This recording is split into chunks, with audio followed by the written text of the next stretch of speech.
Hi everyone, Jane here. Thank you for watching my video today. If you're new, then welcome, and if you're a returning viewer, then welcome back. Today I am working in the Winsor & Newton mixed media pad, and I've decided that I want to make something a bit industrial feeling, but also a little bit cute. So I'm starting off, I decided I wanted to divide my page into 4 sections. I just find that sometimes I really just like the look really. And I wanted to use up some of these distress paints that I've had for a while, which you'll be able to tell by the state of some of them. They're getting a little bit near the bottom, they're getting a little bit clumpy. These ones are still with the dauber tops. They now come, I do believe, with square like flip tops, but these are quite old ones. And so I'm taking the lids off to get some of the paint out. Now the peacock feathers in particular had gone very clumpy, so I did have to add water, as I did with the antique linen. So the colours that I'm getting out are antique linen, vintage photo, tea dye, peacock feathers and peeled paint. So there you go. I was just adding a bit of water because they did need watering down because they had really thickened up, but they are right towards the end.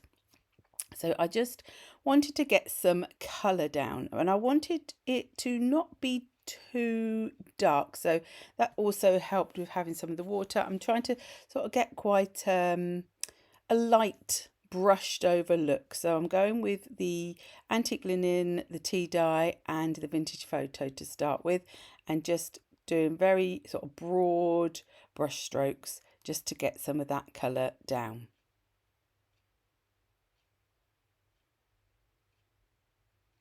Now I wanted to get onto doing some stenciling with the other colours, so that is why I decided to use my heat tool just to dry off what I'd already put down onto the page.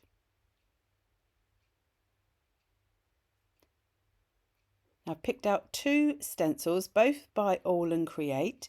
The first one I'm going to use is called Broken Circle, and it's number 28 of the Aall and Create stencils. Now, these stencils I've had for quite a while in my stash. I think they're some of the older ones, so I will not link them in the description box. I will list what I've used, but I will put the names and number of the stencils so that you can search it up where you are if you are interested. However, you could do this same page with stencils that you might already have in your stash.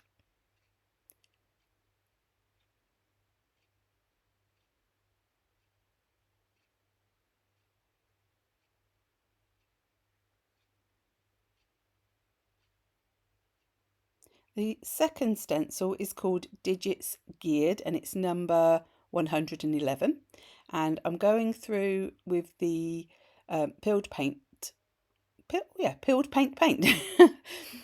this one. Now this is sort of more of a mask, as it's covering up the main image and you're colouring the negative of the image, and I really like this one. It really gives a really nice effect. Then I wanted to add some stenciling because I really wanted this to be a layered industrial type background. The first, not stenciling, did I say stenciling or did I say stamping? Stamping next. Stamping, and the first stamp is called Censored from Lemon Creation, and I'm using the ground Espresso Archival ink. It came out quite pale. I think my ground Espresso is almost sort of getting towards the end of its life here. So but I didn't mind because I wanted it to be very much in the background. Now this stamp is called Broken Circles? No, Intersecting Circles. The stencil was Broken Circle. Intersecting Circles. I really like this stamp and I really do want to get it out and use it more. Again, this one is by Aall and Create as well, and it's number 364. And I wanted to bring some really dark images onto the page, so I'm using the jet black Archival with this one.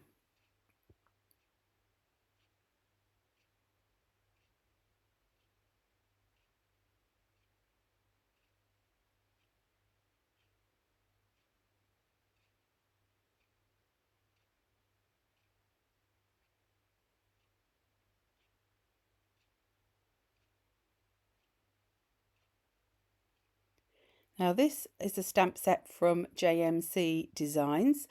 Again, I think this is a stamp set that may no longer be available. So what I will do is I will put a link to Julie McNeil's website, but I won't link individual products, so you can just have a look to see if it's there or if there's digi images.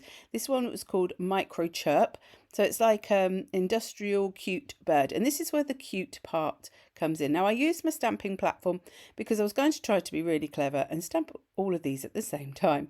Unfortunately, that never really works, and I ended up inking them all individually anyway, which was much easier to do.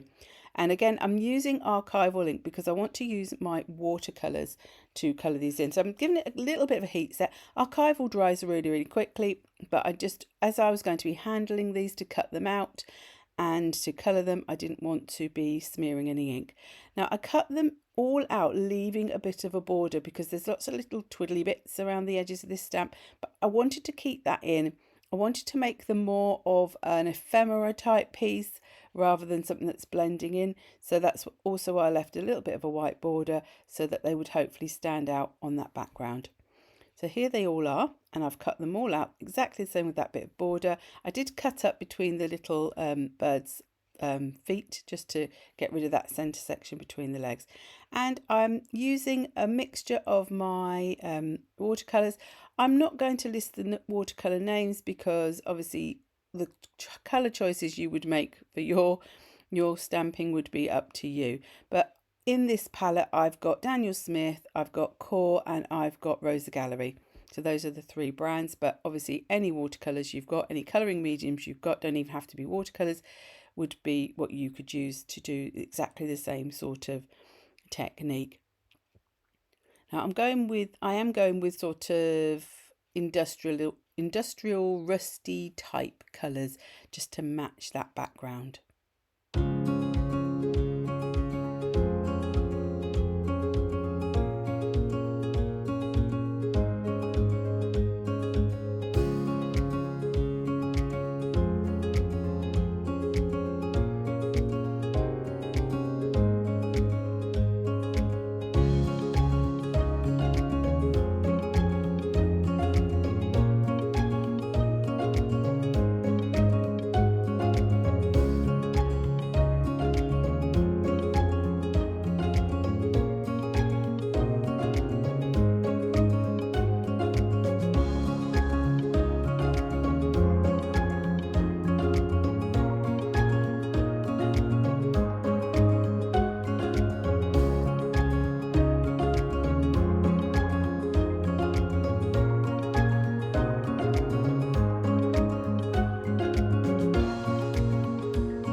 I decided that I did need something at this point to go behind these images, which I'd now coloured in, and I had this Tim Holtz tissue paper here, which is called Archives, and it's got lots of text and things, and I had this little bit that was left over from a previous project, so I decided that that would look quite nice, and I just tore it up into little bits just to add behind my images.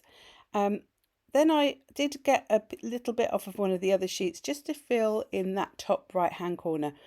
I'd done 3 images from the stamp set because I wanted to do one of each flower and the bird, and I knew that on that final sort of quarter of the page I was going to be adding a sentiment, but I did want it to all match in with the same sorts of things in each section, so that is why I then added in a little bit more of the tissue. Now I'm using the Liquitex Professional Matte Medium to stick these down. I put a little bit on the page, a little bit on the back of the tissue, and then a little bit over the top just to seal it on.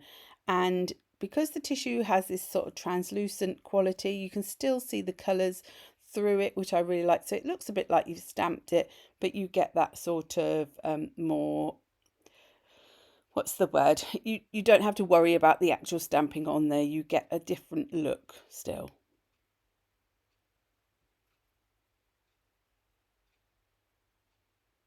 Now here, a little bit of the paper did curl up. Now, the good thing about tissue and rice paper is that even though it is quite delicate in some respects, it's also quite robust and will take quite a lot of fiddling about, and even if you tear it, you can usually put it back together as you stick it on your project.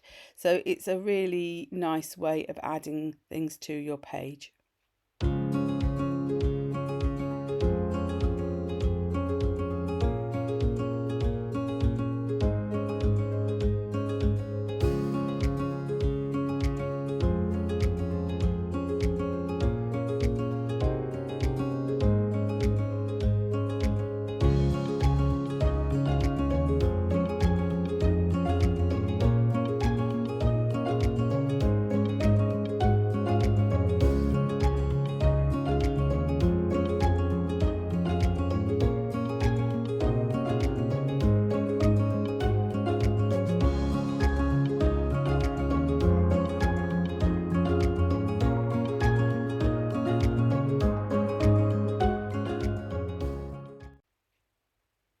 I do often like to add highlights to images.